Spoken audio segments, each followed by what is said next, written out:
আমি মোহাম্মদ ইখতিয়ার উদ্দিন, বাংলাদেশ জাতীয়তাবাদী যুবদল বাজারী পৌরসভা শাখার আহ্বায়ক।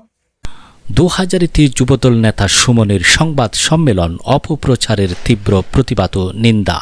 চট্টগ্রামের চন্দনাইশ উপজেলার ২০২০ পৌরসভা যুবদলের আহ্বায়ক ইফতেখার উদ্দিন সুমনের বিরুদ্ধে বিভিন্ন গণমাধ্যম ও সামাজিক যোগাযোগ মাধ্যমে প্রচারিত সংবাদকে উদ্দেশ্য প্রণোদিত ও ভিত্তিহীন দাবি করে এর তীব্র প্রতিবাদ জানানো হয়েছে।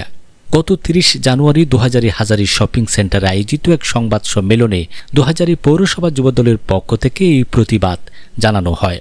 সাবেক উপজেলা চেয়ারম্যান আলহাজ জসিমউদ্দিন আহমেদ গত ২ মাস আগে ২০০০ শাহেক জামে মসজিদে ৫ লক্ষ টাকা প্রদান করেন। ওই টাকা গত ২ মাস আগে ছিল এবং এখন এসে একটি মহল বা তাহারা এটা সম্প্রতি ভিডিও বলে চালিয়ে দেয়।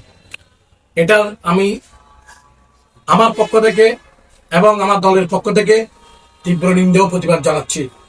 সংবাদ সম্মেলনে লিখিত বক্তব্যে জানানো হয়, চন্দনাইশ উপজেলার সাবেক চেয়ারম্যান ও বিএনপির মনোনীত সংসদ সদস্য পদপ্রার্থী আলহাজ জসিমউদ্দিন আহমেদ ২০০০ শাহী জামে মসজিদ নির্মাণে ৫ লক্ষ টাকা অনুদানের প্রতিশ্রুতি দিয়েছিলেন।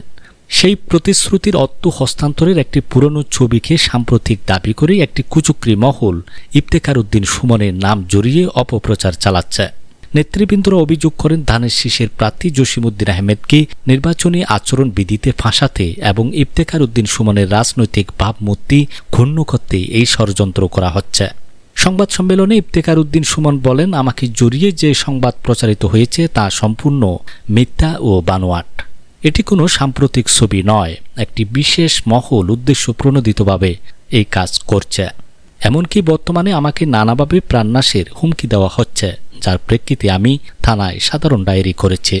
সত্যতা যাচাই না করে সংবাদ প্রকাশ করায় তিনি গভীর দুঃখ প্রকাশ করেন। বক্তারা হুঁশিয়ারি দিয়ে বলেন, ভবিষ্যতে যাচাই বাছাই ছাড়া এমন বিভ্রান্তিকর সংবাদ প্রচার করা হলে সংশ্লিষ্টদের বিরুদ্ধে কঠোর আইনগত ব্যবস্থা গ্রহণ করা হবে। সংবাদ সম্মেলনে নেতৃবৃন্দদের মধ্যে উপস্থিত ছিলেন হোসেন মেরু, মোজাম্মেল হক, ইকবাল হোসেন ওয়াসিম, হেলাল উদ্দিন, ইয়াকুব মিয়া, নাসির, জামাল উদ্দিন, আমির হোসেন ও মোহাম্মদ সাদেক সহ স্থানীয় নেতৃবৃন্দ। শহীদুল আলম, চাটগাঁর মিডিয়া। আমার প্রার্থীকে আচরণ বিধিতে ফেলার জন্য এই ষড়যন্ত্রে তারা লিপ্ত আছে।